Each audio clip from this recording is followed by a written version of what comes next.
Hi viewers, இன்றைக்கி நம்ம பார்க்க போகிறது தேங்காய் பொட்டுக்கடலை சட்னி எப்படி அரைக்கணும்னு. தேங்காய், பச்சை மிளகா 2, கொத்தமல்லி, கருவேப்பிலை, இஞ்சி குட்டியாக வச்சுருக்கேன். பூண்டு ஒரு 3-4 பீஸ் எடுத்துக்கோங்க. கல் உப்பு வச்சுருக்கேன். பூண்டும் இஞ்சி போட்டுருக்கேன். கருவேப்பிலை மட்டும் தாளிக்கும் போது போட்டுக்கலாம். மற்றபடி கொத்தமல்லி தழையும் போட்டு அரைச்சிக்கோங்க. பச்சை மிளகா போட்டுக்கோங்க. உங்கள் தேவைக்கேற்ப போட்டுக்கோங்க.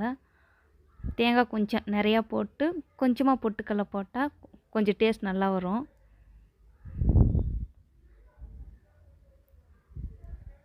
உப்பும் போட்டேன்.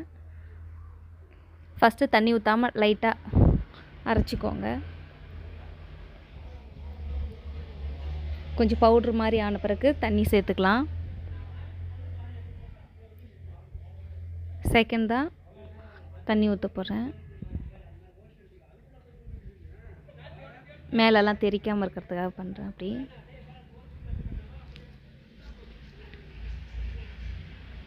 இப்போ ஒரு டைம் நல்லா அரைச்சிக்கலாம். தண்ணி பார்த்தெல்லாம் இன்னும் கொஞ்சம் ஊற்றிக்கலாம். ஏன்னா நான் ரொம்ப ட்ரையாக தான் மிக்ஸியில் அரைச்சி வச்சுருந்தேன்.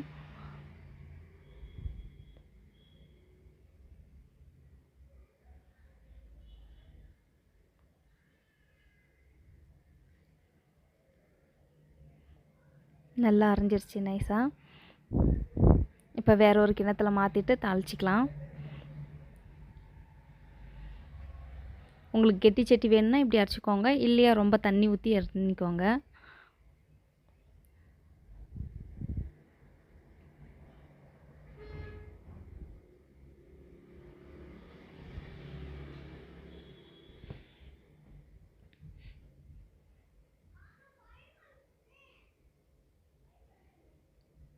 ஆல்ரெடி எண்ணெய் நான் காய வச்சு வச்சுருக்கேன். இதில் கடுகு, உளுந்து, ஜீரகம் போட்டு கொஞ்சம் பெருங்காயமும் போட்டுக்கலாம். உளுந்து கொஞ்சம் ஜாஸ்தி சேர்த்தா ஒரு மாதிரி நல்லாயிருக்கும், கடித்து சாப்பிட்ற மாதிரி இருக்கும். உளுந்து அந்த டேஸ்ட் நல்லாயிருக்கும். ஒரு சிலருக்கு பிடிக்காதுன்றதால சேர்த்துக்கிறது இல்லை. உங்களுக்கு வேணுன்னா போட்டுக்கோங்க. கடுகு நல்லா வெடிஞ்ச பிறகு கருவேப்பிலையை சேர்த்துக்கலாம். கடுகு நல்லா வெடிஞ்சிடுச்சு.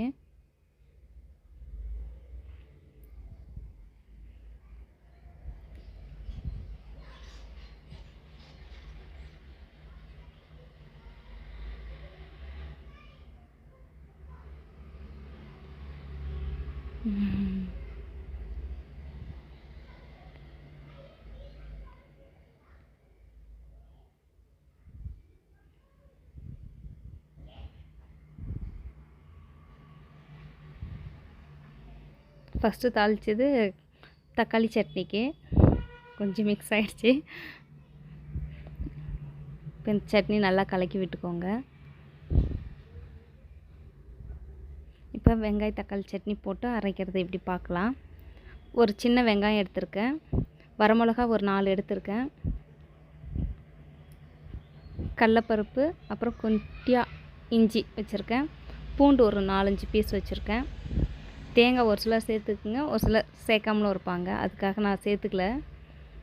ஃபஸ்ட்டு லைட்டாக இதை ஃப்ரை பண்ணிக்கலாம்.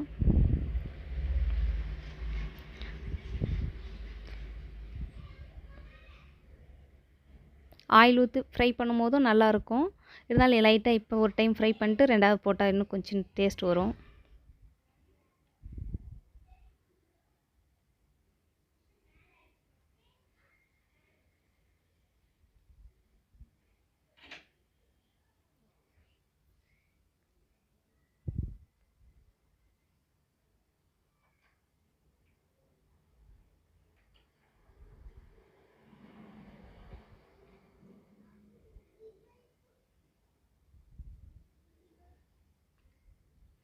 இப்போ ஆயில் ஊற்றிக்கலாம். வதக்கிறதுக்குன்றதால கொஞ்சமாக ஆயில் போதும். திரும்ப அந்த கடலப்பருப்பெல்லாம் சேர்த்துக்கலாம்.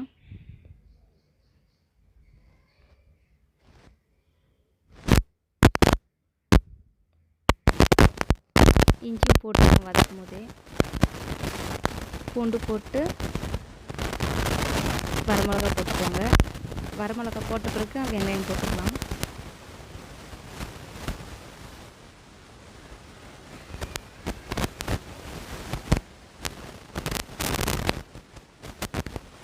லைட்டாக வதங்கினா போதும் வெங்காயம். நான் பெரிய தக்காளி 1 எடுத்திருக்கேன்.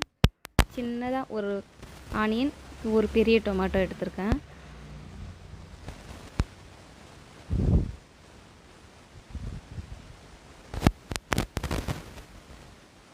பாருங்கள், இப்போ வதங்கிடுச்சு.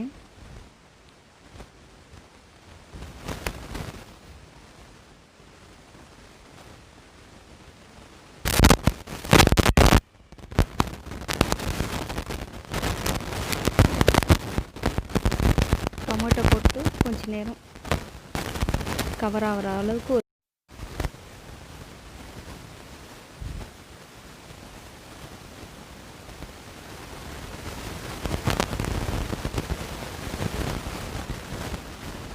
இப்படி கிளறி விட்டு அப்புறமா மூடி வச்சுருவேன்.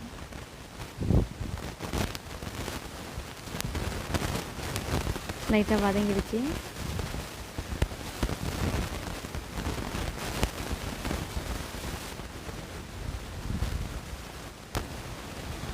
கொஞ்சம் ஆஃப் பண்ணிவிட்டு ஆற விட்டுட்டு அப்புறமா மிக்ஸியில் அரைச்சிக்கலாம். ஹீட்டாக போட தேவையில்லை.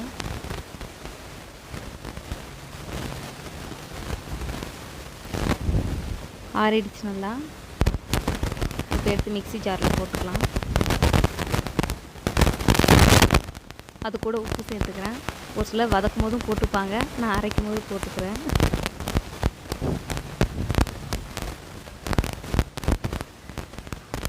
இதிலே லிக்விட் மாதிரி இருக்கிறதால நான் ஜாஸ்தி போட்டுக்கலாம் தண்ணி.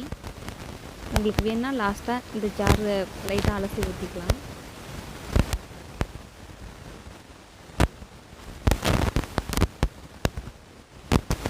இப்போ தக்காளி சட்னி ரெடி.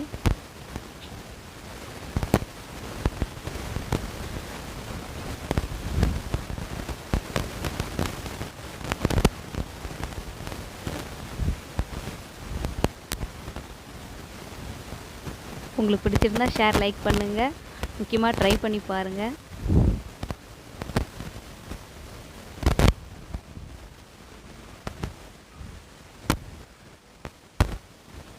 ரெண்டு ஸ்பூன் ஆயில், கடுகு, பெருங்காய பொடி இதுக்கும் போடுறேன். லாஸ்ட்டாக கருவேப்பிலை போட்டு தாளித்து ஊற்றிக்கலாம். சின்ன வேலை தான். 2 சட்னி இருந்தால் கொஞ்சம் நான் சாப்பிட்றதுக்கு நல்லாயிருக்கும்.